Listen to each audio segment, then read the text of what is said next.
Good afternoon, guys, and welcome to More Than a Game with Fritz and Pitts. I'm one half of your host, JD Fritz. Also joining me is the other half of More Than a Game, Drew Pitzer. Drew, how you doing today, man? Man, it's just another great day to talk about football through 5 weeks of the season already, JD. Isn't that crazy, man? Yeah, it is, man. Like I can't believe the season's half over, and this is our fourth. Is this our fourth This will episode? be our fifth episode because we are Okay, dating back to after week one. So we're basically right. following after every game at Okay, this yeah. point. So this Yep. is our fifth, and this is actually week six coming Yep. up. It's kind of the midway season. Some teams have had buys, some teams not. So, but yeah, so far it's been a really good year, interesting year. A lot of things happening, So a lot of good football being played. Yep. We've called some really good games this year so far, and I'm looking forward to finishing out the season with you. And we got some good upcoming games left on the schedule. So, and then we'll be blessed to actually, be able to do some playoff games too again this year. So I'm looking forward to that. That's always fun. So, but with that being said, man, let's get started. Our first week, we don't have too many games to talk about this week because a lot of teams had buys last week. So we just got two games to talk about from last week. And then we got three EPAC games. So we have pretty much an all EPAC all EPAC games this week. So, which is going to be I think the first time all season that all EPAC teams are playing Correct. each other. So, I'll let you start. So, first game on the list is Jefferson at Martinsburg. So, what did you take away from that game, Drew?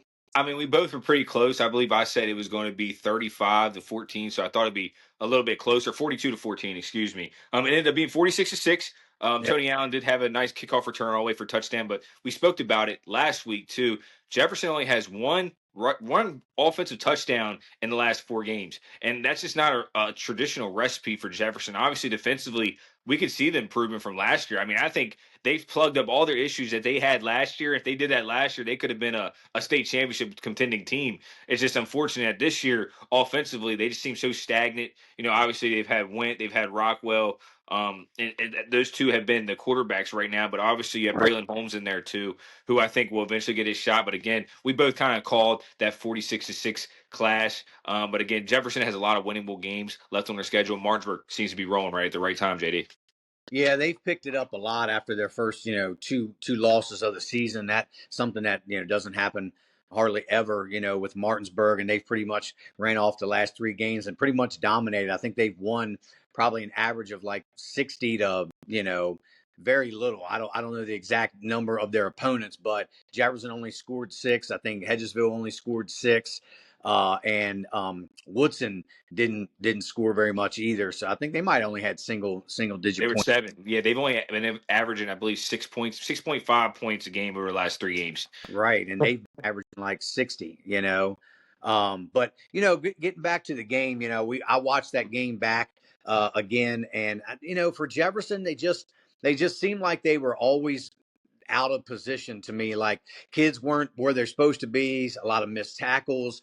They had opportunities in the red zone or deep. If they weren't in the red zone, they were deep into Martinsburg territory. So it seemed like they moved the ball, but they just couldn't finish and score points. I think they could have. Maybe they would have still lost the game, but I feel like they could have scored a couple, at least two more touchdowns on offense. And like you mentioned, Drew, that's been a real problem for them this year, not being able to put points on the board offensively. One offensive touchdown and two total touchdowns for the season. That's just not a good combination for wins. You're not going to win any games like that. And their defense, like we even talked about during the game against Morgantown and the other games that we've looked at, they've played good defense. Like their defense has played well this year, well enough that if the offense was scoring more, they may be instead of 0-4, maybe they would be 2-2. They were in the game against Spring Mills to the very end, only losing 14-0, and that was the same score against Sharando a few weeks ago too. So they've been in all these games except for maybe the Morgantown and obviously the Martinsburg game, but they just need to give themselves a chance, and the only way to do that is to start scoring more points. And I think that's going to have to start this week against an 0-4 Hedgesville. So you got two, 0-4 teams, winless teams, and somebody's going to win this game this week and get their first win, Drew. And we'll see if that's Jefferson or Hedgesville. Yeah, again, like you said, closing up on that Jefferson Martinsburg game, be 0-4, and Jefferson's known for their scoring prowess. I mean, last year they averaged, I believe, 36 and a half or 37 points a game. So Right. it's just so weird to see them struggle offensively, but defensively they're keeping themselves in games. Even against Morgantown, they were in that game until about midway through the third quarter, and they just couldn't be able to, score to keep up with them. So I think, moving forward, again, they have a bunch of winnable games on their schedule, along with Hedgesville. Hedgesville now, again, they're 0-4. They're actually currently on, I believe, a 16-game losing streak dating Wow. back to week 3 of last season. So I'm sure they're going to be wanting to break that. And talking with Coach Faircloth, I think that's heavily on their mind. They thought they should have competed better against Washington, how they did towards the end of the game. But going into this next game, I think it'll be a really good clash. And one of those two teams will find momentum going into the second half of the season. But we'll go ahead, JD, and move on to the game that we covered last week with Morgantown at Spring Mills. Spring Mills ended up losing that game 21-0. Played really great defense for the most part. Only gave up one offensive score, two, towards the end of the game when Thompson finished off the game against Spring Mills. But what did you take away from that contest?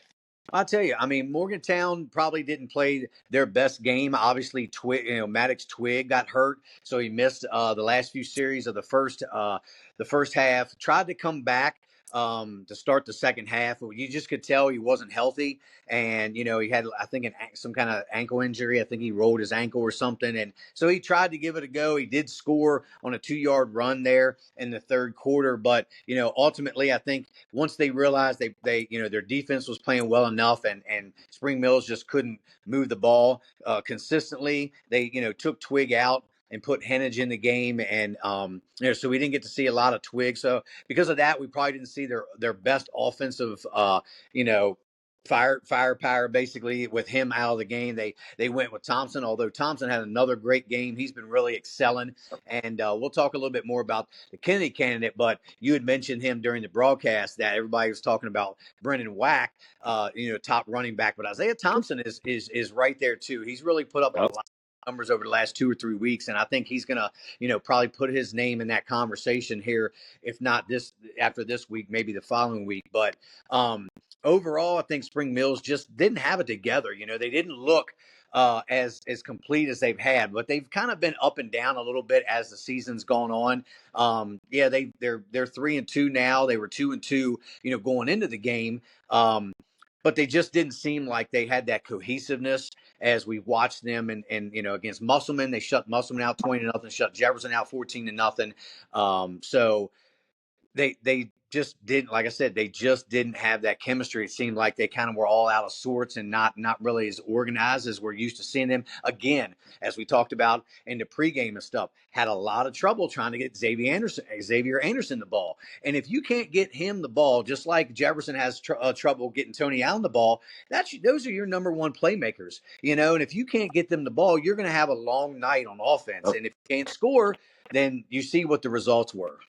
Nah, see, JD, you hit on almost every single point that I was going to make. I was going to speak on Spring Mills first, and obviously Blake Sanders, he got hurt. He messed up his AC joint in his left shoulder. And you just kept seeing the injury bugs get to them as the game wore on. And Morgantown, outside of Twig, they stayed relatively healthy. And with the way Isaiah Thompson was running the football, obviously he has over 400 yards in the last 2 weeks combined, and had a really strong second half against Spring Mills to really shut them out of the game. But again, to speak on Spring Mills, offensively all season they've looked, kind of just out of sorts. Losing Max Anderson, the quarterback at West Virginia now, you can see just the loss of total their pace, the way that they are able to perform different sets. They're really kind of limited. But Schwartz, like I said, has that Ben Roethlisberger type of appeal. If he can get in the out of the pocket and create, that's almost where he's best at. And Morgantown did a really good job of keeping contained on him, not allowing him to get comfortable. And it all started with the first possession of the game. Spring Mills shut them down at the 2. It was almost a safety. We thought there was going to be a safety in the end zone. They punted away, and on third down after Spring Mills actually picked up 2 first downs that first possession. Guess who was? It was Maddox Twig, and quarterback on quarterback crime. Ended up picking them off, taking it back to the house, and I think that really just set momentum for the whole game. And you can see like Morgantown's just at that level right now, and Spring Mills is not here now. We get 6-7 weeks into the postseason and say Spring Mills gets a 7 or 8 seed and Morgantown's the 1, and they got to go play them in the quarterfinals or semis. I can tell you right now, Morgantown wouldn't want to play Spring Mills and the way that terrific defense gets after it, JD. Yeah, you mentioned it. The other thing that I was going to talk about is that pick six to start the game was just it was just kind of like a big momentum swing. When you get a stop like that on defense with early in the game, and you get a touchdown out of it. I mean, it totally flip flopped. And you wonder if Spring Mills hadn't thrown that pick six and maybe went down and got some points, and that maybe Spring Mills gets up and goes ahead, and gets the first points of the game, how that might have swung, not necessarily the outcome, but the momentum for Yep. the set that press set that pace for the rest of the game. And I think it could have been a totally different game. But once that pick six happened, they kind of got down. And again, their passing game has not been what we expected it to be this year. You have guys like Xavier Anderson, Javon Jones, like we talked about. We talk about Tavon Jones running the ball a lot, who's did well, but we don't talk about Javon Jones, his brother, who's a receiver, and he's Yep. still too. And they just can't seem to get those guys the ball. I forget the other. Oh, Keelan Curry. Curry, a He phenomenal athlete. usually in the return game, but they try to use him sometimes as like that gadget guy, that gadget player, little different things. And they really didn't do that. They really didn't get him involved either in the offense. So I just think they were just all out of sorts and they just couldn't find a good rhythm. And then once you get down by a couple scores, you start having to make those adjustments. And now kind of the game plan that you were originally going to use, that kind of goes out the window. And now you've got to adjust and start doing different things that maybe you didn't necessarily plan for. No, I completely agree. And, kind of to close up on those two, obviously, I think Morgantown solidified themselves last week as the team to beat, at least in the state right now. Them and Huntington are really at that level, but Morgantown being undefeated, I believe, puts them at a little bit upper echelon. And then obviously you have Huntington, Martinsburg right in that next section with Wheeling Park, too. I think those four teams have really separated themselves. And the rest of the teams have opportunities to find themselves, in the Elite Eight on the Sunday or the Saturday that they play the state championship in Charleston. But again, it's still such a long season. But right now, being 5 weeks in, going into your sixth game, you really have an identity who you are as a team. So we'll go ahead and move forward, and we'll start with the first EPAC game of the week. We have number 11 Washington traveling to number 7 Spring Mills, who we were just speaking on. JD, who do you got and why? Well, Washington's looked a lot better in the last couple of weeks, but it seems like, they'll win a game and then everybody kind of starts getting on that Washington bandwagon. Like, okay, well, this is the team that we maybe like for them to be, and then they take a tough loss, So I don't see them beating Spring Mills. I think Spring Mills kind of has a bad taste in their mouth now after that Morgantown game getting shut out the way they did. Didn't play particularly well either.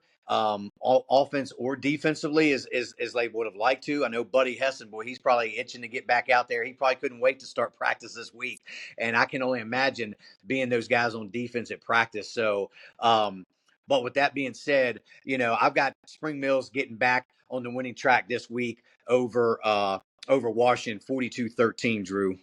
Yeah, I feel like, and again, this just seems like a game for Spring Mills to really leapboard themselves to the rest of the season before they play Martinsburg. Because again, their schedule doesn't get a whole lot easier; it gets a lot. The rest of it is EPAC play essentially. So they got to rebound quick against a team like Morgantown that really had to humble not only the defense but the offense too. So when I look at this game, obviously it's going to depend on really Alan Casey's health, also how Phil Shields is feeling, Right. how well are they able to run the football, and also if Remy doesn't make a lot of turnovers at the quarterback position, how he made against Liberty when we covered them a couple weeks ago. I think that will give Washington a realistic chance. But also, I just look at Spring Mills and I just see all the talent that they have there, and it's just bound to happen for them to play a great football game because they've had a couple good halves. They played well against Connellsville out in Pennsylvania when we spoke about that on the cast. But again, they still have not played their best football this week. I think it's what's going to happen now this week going against Washington. I have them coming out atop 35-21, though. I think it'll be a little bit better of a game. But we'll go ahead, move forward to the second game of the week. That'll be Martinsburg traveling up to Inwood to play at Musselman on Friday. JD, who do you got and why? Well, I got a very similar outcome and score. As a matter of fact, I think Musselman, they had a bye this past week. But the week before that, they took a tough loss to Spring Mills. We did that game. They lost 20-0. But so I'm sure they're going to have with a bye week. Hopefully, they've had a good couple weeks of practice to kind of get back on track and do what they need to do. But Martinsburg's just in their element now. They've hit their stride, their midseason stride. So I don't see anybody really stopping Martinsburg until they maybe get to Morgantown. That'll be a good matchup in a couple weeks that we'll get to see. But for right now, I think Martinsburg's just going to be too tough Yep. and too much for Musselman to overcome. I got Martinsburg 45-13, Drew. Again, and see, I completely understand that score, and my brain tells me that's probably what's going to be, what the score is going to be. But I'm gonna let my heart speak a little bit for me. Right, Musselman grad. So you got the Jefferson stuff behind you. But right, I'm gonna right. talk about Musselman here for a little bit. I think they're really actually starting to play decent football. I think they weren't happy with the overall way of their performance. And Coach Thomas told me, he said, I coached one of the worst games of my life. But I see just the overall development from Musselman. I think they have improved so much just in a short amount of time of last year. Anytime you lose 20 players, even Coach Thomas said this, you're basically feeling the JV team a lot on Friday nights. But he believes in his guys. I think he thinks his team has a realistic chance. But unfortunately, I don't believe that quite yet. I think they will be able to compete. But I have, Brian Dix, I think, is just too much of a talent at the quarterback position. Boston Todd's starting to figure it out too. So that team right there is really starting to click, winning 3 in a row. You have Dave Walker on the sideline. I have Musselman winning at halftime 14-7, and then Martinsburg going to Avalanche in a halftime, winning 49-14, JD. Oh yeah, it was more of a blowout than the Yeah, second. Trying to that's it. Yeah, Dave you're, Walker's halftime adjustments, man.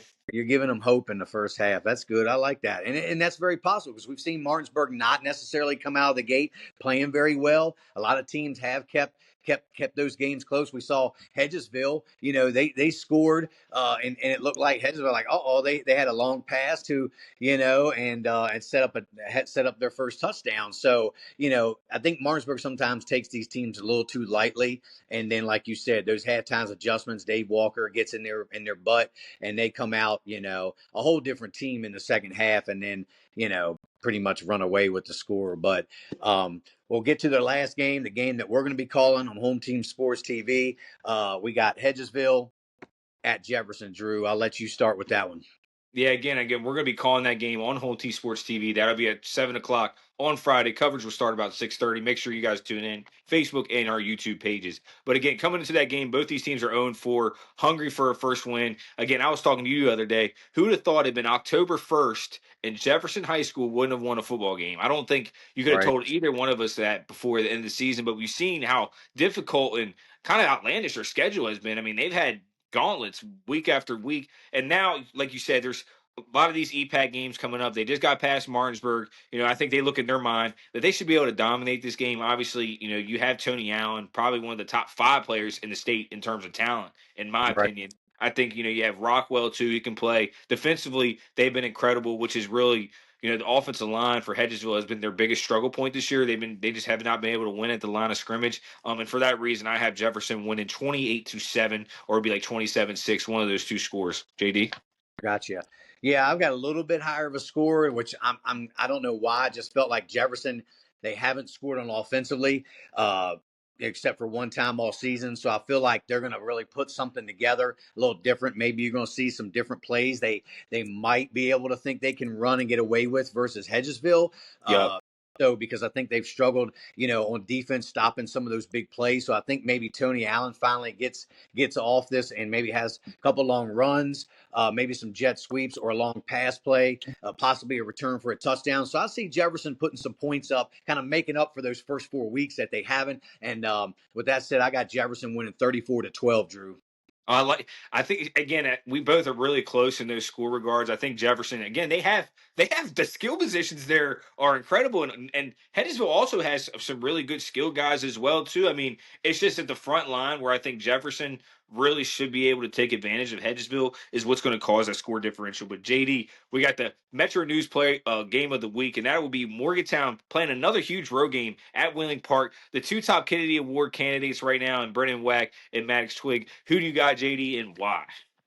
Man, I tell you what, that's a tough game to call. I think Morgantown overall is the better team, like we've talked about on the cast before. They've got all the pieces to win a state title right now, and I just think that Wheeling Park, Brennan Wack is kind of like a one-man show, if you will, for them. I know they're not going to like hearing that, although they have a good quarterback and a couple good receivers, but it's been pretty much Brennan Wack. He's already got over 1,200 yards and 17 touchdowns on the season, which is crazy numbers through 5 games. Insane. Right? So, um, and we'll get into the Kennedy candidates in just a few minutes. But so with him, having him on their team, he always is going to give them a chance to win and compete. But as far as the game goes, I think as long as Twig can play, now that's going to be the question. We'll see what his health is this week. We're not sure. We'll try to find out before Friday if he's a go for this week or not. See how that ankle, how he's rested up that ankle and how it's come along this week. I'm sure he's gotten treatment, things like that. Right. If I had to bet, I would say that he's going to play, but we just don't know. But with assuming that he's going to play, I think, Twig, Isaiah Thompson, Cooper Carter, or Carter Cooper, excuse me, and those guys on offense are going to be too much. And their defense is just solid. They don't Yeah. even need Twig on defense, even though he does play some defense. They don't need him. Those linebackers in that front 4 or 5. They're just too strong. It's going to be a good game, but I think I've got Morgantown winning 28-14. So somewhere around in there. I just threw that score out 20. I think it's going to be a 2-score game. So whether it's a little higher or a little lower, I don't know. We're 21. Spring Mills, and I think we saw Wheeling Park beat. I think Wheeling Park beat Spring Mills, right? 37-33 in the fourth quarter. Right. That's Wack had 200 yards in the second half. That was a super close game. So I think this will be another 2-score game, give or take. So, like I said, 28-14, somewhere in that area. It could be 35-21 type score, 35-22. But right now I'm going with 28-14, and I'm that's my final answer. So Drew, what do you got? I mean, for me personally, JD, I look at this game as I see this as a potential state championship type game because I think Wheeling Park, whenever you have a solid running game like they have and their ability to play great defense, they usually win the line of scrimmage. Outside of that upset that Musselman had against them where they had the ball and really controlled the line of scrimmage, I think that's what made them best. But last week I bet against I bet against Morgantown against Spring Mills. I just didn't. I was like, I just think Spring Mills just too defensively was going to create turnovers. Offensively, they had just enough to get squeaked by Morgantown. But this week, I just think even though regardless Brennan Wack is the leading candidate for the Kennedy Award, I think with just really having their over reliance on him and Morgantown's ability defensively to not only bring pressure, but they could stack the box and play man and make sure that everybody else is covered and accounted for and are solid at tackling. They stopped a lot of touchdowns too in the second half where they were basically their safety position was coming up and making great tackles in the open field. So I'll have Morgantown winning this game. I had them winning 49-41. I think it's going to be more of a old classic shootout. I think both these teams are going to score a lot. But again, I have it 49-41, and Morgantown wins. That'll be in regulation. But I wouldn't be surprised to see this game go to overtime, JD. Yeah, that's a lot of scoring, Drew. That's I like the scoring too because we didn't see a lot of it last week against Spring Mills. But so yeah, if they score that much, that'll be a great game to watch. So it's my wild card of the week. Yeah, that is a good wild card game of the week. So, but moving on, we're going to talk just briefly about the Kennedy candidates. Obviously, we already mentioned Brennan Wack. He's got 1,200 yards, 17 touchdowns. But kind of give me your guys. There's the list that we've seen kind of out. We've got Brennan Wack, running back for Wheeling Park, Maddox Twig, quarterback for Morgantown, Brad Malser, the wide receiver for Princeton. Blake Fisher, running back for Herbert Hoover.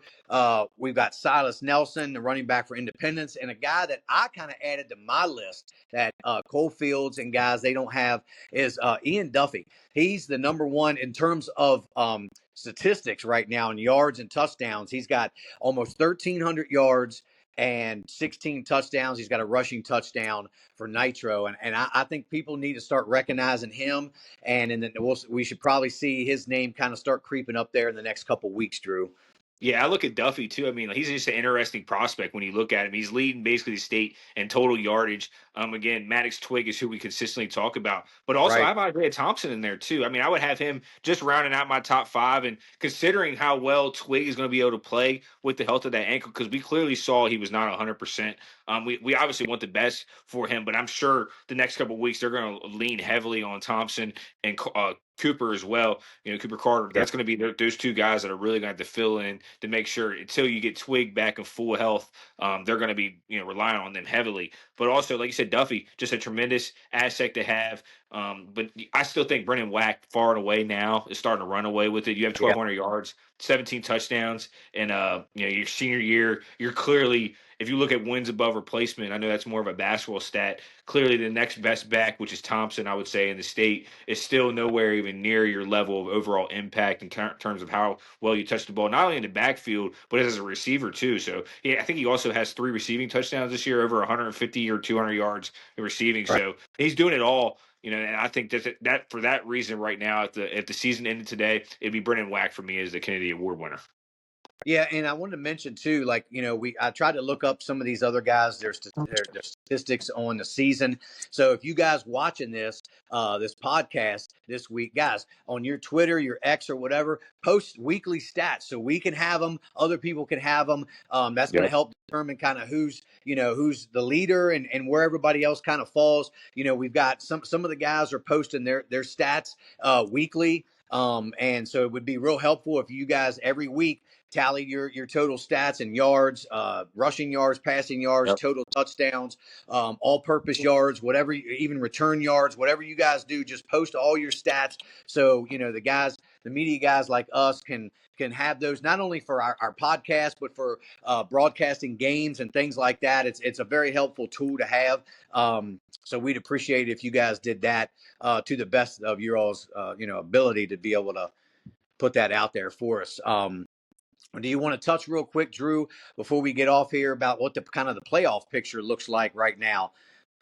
Yeah, again, I mean, like you said, you have Morgantown at that number 1 spot. You have Huntington at 2, Wheeling Park at 3. But again, you still have Martinsburg at number 10. You have Musselman at 12 when we look at the EPAC. Hedgesville and Jefferson, 17 for Hedgesville right now, 18 for Jefferson. So the top 16, this isn't last year. There's 20 teams in the Quad A right now. Only the top 16 make it. And right now, Hedgesville and Jefferson, season in today, both wouldn't be in it. And then you look at Washington and Spring Mills. You have Washington at 11 and Spring Mills still 7. So those two and maybe even Musselman have opportunities to host a home playoff game.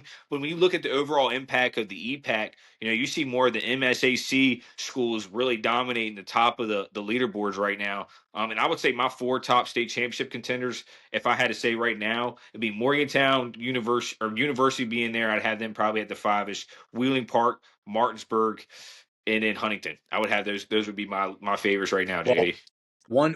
one that you missed, and they're actually at 2. Drew, I just looked at is GW, George Washington. GW, completely forgot about them. Yeah, they're Morgantown's 1, GW's 2, then Wheeling Park and Huntington University, and then Parkersburg's creeping up there too at number 6. Yeah. Right behind them is Spring Mills, and then Woodrow Wilson. Oak Hill followed by Martinsburg as your top 10, but we all know Martinsburg is going to jump up every single week. They keep going up. They started way down, 12, 13, somewhere in there a couple weeks ago. So they're going to start creeping their way back up in the top 5 over the next couple weeks for sure. But again, it's a point system thing, strength of schedule and all that. So with these ratings that they put out, everybody just needs to just chill out, relax. Everything will work itself out at the end anyway. So, but right now that's what we got. But GWs look pretty good. A lot of people have been talking about them a lot. They're sitting 5. They're the only, Morgantown and GW, the only 2 undefeated teams left in Quad A. So you got to respect them at this point, right, JD? I mean, like I said, I completely glossed over the fact of them. But when I really look at GW, I still have them in a tier right below like Huntington and Martinsburg and Morgantown and Wheeling Park. I just feel like those 4 right there, and even them in University, are really similar to each other. I know it's a 5-0 record, but I tell you what, Morgantown might not even be the best school in Morgantown. University is a very talented team. Outside of their loss that they had, early in this, they're competing. I'm just saying the top half, the top 5, 6, all have a legitimate shot to make it to a final game and play in that state championship game on that Saturday in Charleston, West Virginia. So JD, I mean, again, that's pretty much all I got for today. You got anything else you want to add, my brother? No, I think we pretty much covered everything, and we did a couple of new things with the Kennedy candidates. Like I said, we did it first couple weeks after the first couple weeks, and now we talking about it mid-season. So give us another 3 weeks maybe, and we'll going into weeks 8, and we'll kind of decipher, what that looks like, what those Kennedy Award candidates again look like, and then also the playoff picture. We'll get back to that in a couple weeks as well. But we like to kind of do it every few weeks, kind of give everybody an update of what's going on around the rest of the state, not just the EPAC. So I think we pretty much got everything covered this week, Drew. And yeah, so it was another good week. I can't wait to get started again back on Friday for week 6 with Hedgesville at Jefferson. So like I said, it should be a good game. I mean, two winless teams. Somebody's going to come out with the win, with their first win on Friday night. Yeah, it's not the NFL, ladies and gentlemen, where you don't have to play 60 minutes and you play another 10, and still you can end up with a tie ball game. Everybody has to win their game and everybody has to lose their game this week. That's just Right. how it works in high school football. But again, JD, if you got nothing else to add, and I don't either, again, make sure you guys tune in to Home Team Sports TV at 7 o'clock on Friday, where Hedgesville travels up to Jefferson. Again, two teams just right outside the playoff picture, trying to fight for their playoff lives. A huge game for the early October atmosphere. We'll be on the call right there. Again, coverage will start around 6:30 on Home Team Sports TV, YouTube, Facebook, all of our live streams. Again, we appreciate you guys watching. Make sure you like, love, subscribe, everything. Also, looking for potential advertisers or people that want to market our show. Make sure you guys contact us in either one of our personal socials or the DMs on More Than the Game with Fritz and Pitts Pod on both Twitter, Instagram, Facebook, and TikTok. So again, we thank everybody for joining us. And JD, I know you got one more word. Go ahead and finish this out, my brother. Yeah, I was just going to say, if you guys got anybody, coaches or players that want to hop on the podcast with us, let us know, shoot us a message or whatever, we'll be glad to try to get you guys on. Unfortunately, we didn't get able to get a guest this week, but we like to try to pick that up, and start from here on out, try to have a guest on, whether it be a player or a coach. Yep. So if anybody's interested, just, let us know, and we'll try to do our best to get you guys on there. But other than that, that's all I got, Drew. You guys have a good rest of your day, and we'll see you next week, and we'll see you guys on Friday night. Yeah, for sure. Episode 5 of More the Game with Fritz and Pitts. We love you guys. Y'all take care. Peace.